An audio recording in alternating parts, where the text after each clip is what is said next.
Good evening from New York. I'm Chris Hayes. Donald Trump is, of course, the first felon ever elected president of the United States, and now he's handing out get-out-of-jail-free cards.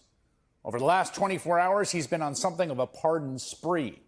This afternoon alone, he granted clemency to at least half dozen people, including a pardon for the former Republican governor of Connecticut, John Rowland, who was convicted in 2 federal criminal cases. A rapper who goes by the name NBA Youngboy, who was sentenced to nearly 2 years in prison in a federal gun case. Former Lieutenant Mark Beauchamp, who was court-martialed for disobeying COVID rules. Now, in many cases, Donald Trump uses the power of the presidency to grant a kind of criminal immunity to those he deems to be, for lack of a better phrase, his kind of people. Last year, you may remember, Trump's hand-picked Supreme Court ruled that basically anything the president does, or at least this president does, we'll see if this lasts, anything this president does that could possibly be construed as an official act of office cannot be subsequently criminally prosecuted. It was a wild ruling based on wholly invented doctrine, and it was effectively a pardon from the court to a man facing multiple criminal trials, including over his inciting a violent insurrection. So now Trump wants to reorient the entire federal justice system to extend that same immunity to anyone he deems similarly above the law. Namely, anyone who commits the kind of crimes that Donald Trump might commit. Anyone who's a vocal supporter of Donald Trump or commits crimes in his name. And, most importantly, perhaps anyone who is a family member willing to show up to million-dollar fundraisers.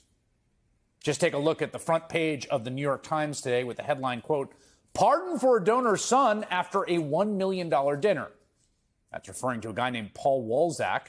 He's a Florida nursing home executive who pleaded guilty to tax crimes last year, less than 2 weeks after Donald Trump was elected. Now, almost immediately, according to the Times reporting, Walzak started angling for a pardon from the incoming president. Quote, Walzak submitted a pardon application to President Trump around Inauguration Day. The application focused not solely on his offenses, but also on the political activity of his mother, Elizabeth Fago. Fago had raised millions of dollars for Trump's campaigns and those of other Republicans, the application said. It also highlighted her connections to an effort to sabotage Joe Biden's 2020 campaign by publicizing the addiction diary of his daughter, Ashley Biden, an episode that drew law enforcement scrutiny. Now, it would appear that was not enough to sway President Trump. However, so Walzak's mother tried a different approach. Quote, Fago was invited to a $1 million per person fundraising dinner last month that promised face-to-face access to Trump at his Mar-a-Lago club. Less than 3 weeks after she attended the dinner, Trump signed a full and unconditional pardon for her son. Keep in mind, that's a fundraising dinner at Mar-a-Lago for a guy who doesn't have a re-election campaign.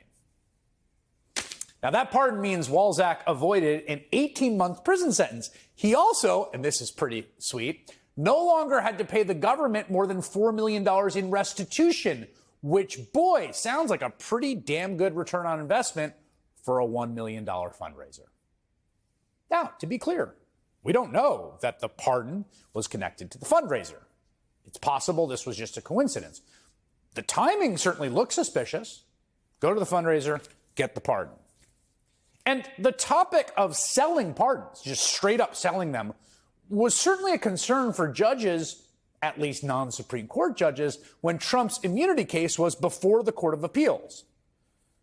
You're saying a president could sell pardons, could sell military secrets, could order SEAL Team 6 to assassinate a political rival.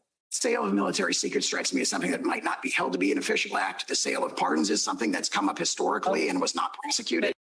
Oh, okay. Really? The sale of pardons? Fine. Now, the Trump philosophy in a nutshell is that the law is for incarcerating poor people and going after political enemies and deporting legal residents without due process. That's what it's there for. It is not for seeking justice against wealthy tax cheats with well-connected moms, nor is it for locking up Trump supporters who stormed the Capitol and bashed in the brains of police officers and tried to overturn the results of a free and fair election that he lost. No, those people including the ones who assaulted police officers and the ones convicted of seditious conspiracy against our union, no, they got a full unconditional pardon on Trump's very first day, which, in retrospect, I think we can all agree was kind of a signal of where this was all headed. And then don't forget, on his second day, he pardoned a man named Ross Ulbricht, the so-called martyr of the Bitcoin movement, a guy who sort of ran the dark web website known as Silk Road, which was probably the biggest drug trafficking website on earth at one point.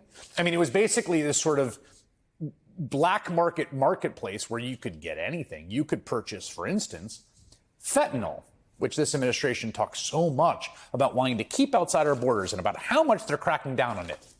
But then they pardoned this guy. In fact, Trump was very clear that Ulbricht's pardon was, quote, in honor of the libertarian movement, which supported me so strongly, adding, quote, the scum that worked to convict him were some of the same lunatics who were involved in the modern day weaponization of government against me. Incidentally, Ulbricht met with Trump's buddy Roger Stone early this month, another recipient of a presidential pardon. He is set to speak at a Bitcoin conference along with the Vice President of the United States, J.D. Vance, and the president's sons, Eric and Don Jr. Again, that's the guy who was convicted by a federal jury for drug trafficking. Like, probably more drug trafficking than just about any other drug trafficker, given the scale and scope of this website. But you see, in Trump's view, when drug trafficking is facilitated by brown people from foreign countries, it's a crisis so severe it requires the U.S. to effectively end due process. When drug trafficking is facilitated by a clean-cut libertarian guy who looks like a peer of the vice president and Don Jr., it's something not only to be tolerated, it's to be commended, celebrated. We are seeing this story play out over and over again, especially when it comes to what we used to call corruption and white-collar crime. It's the category of people who Donald Trump might have as, say, Mar-a-Lago members, who under his definition, and this is key to understand, cannot by definition be criminals. Like Carlos Watson, the founder of Ozy Media, who was sentenced to nearly a decade in prison after being convicted for fraud and aggravated identity theft. Donald Trump commuted his sentence. In March, Trump pardoned 3 co-founders of the crypto exchange BitMEX after they pleaded guilty last year. The Department of Justice says they, quote, willfully flouted U.S. anti-money laundering laws. Same month, he also pardoned Trevor Milton, founder of an electric vehicle startup who was sentenced to 4 years in prison for securities fraud. You might remember he's the guy whose electric car company, Nikola, shared a video of what purported to be its fully electric truck driving in Utah, when in reality, the prototype was non-functional and had simply been pushed down a hill. Milton also happened to donate nearly $2 million to a Trump re-election fund late last year. Coinky-dink? Also in March, Trump pardoned Brian Kelsley. That's a former Tennessee Republican state senator who pleaded guilty to charges stemming from a campaign finance scheme. He claimed he was the target of a weaponized Justice Department under President Biden.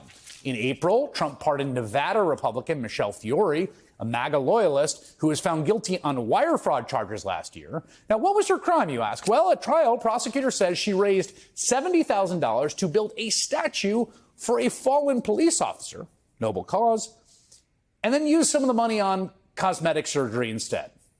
Don't worry, she got a pardon. Yesterday, Trump announced he would pardon Todd and Julie Chrisley, the reality TV stars who were convicted on multiple counts of fraud and tax evasion. Just today, Trump pardoned Michael Grimm. Remember that guy?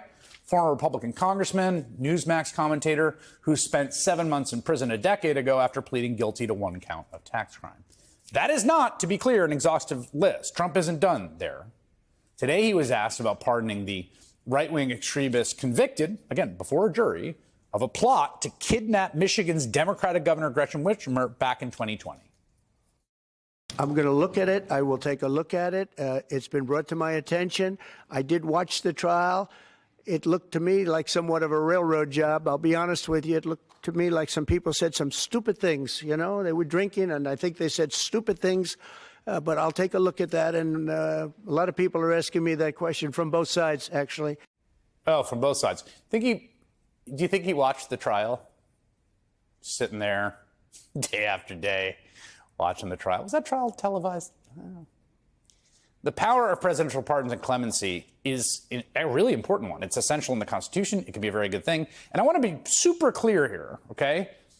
In most all presidencies of my lifetime, That power has been woefully underused by presidents. People genuinely do get railroaded. They really do end up with insane sentences that don't match their crimes. But Donald Trump is not attempting to redress systematic social injustice here, right? This is not a good faith effort. He has decided that the purpose of the pardon is to protect people who are loyal to him. For my friends, everything. For my enemies, the law. People that commit the kind of crimes he thinks are like not a big deal. Who cares? Tax evasion? Fraud? What he wants to do, I think this is pretty clear, is effectively end white-collar prosecution, end white-collar crime as a category, whether through pardons or a dismantled Department of Justice. And I got to say, aside from the just sheer corruption and moral obscenity of it all, having lived through and covered the subprime mortgage crisis, I'm going to go out on a limb and say the combination of totally defanging white-collar prosecution while deregulating and embracing the dodgiest parts of finance, like crypto, where there's billions of dollars sloshing around, is not going to end well.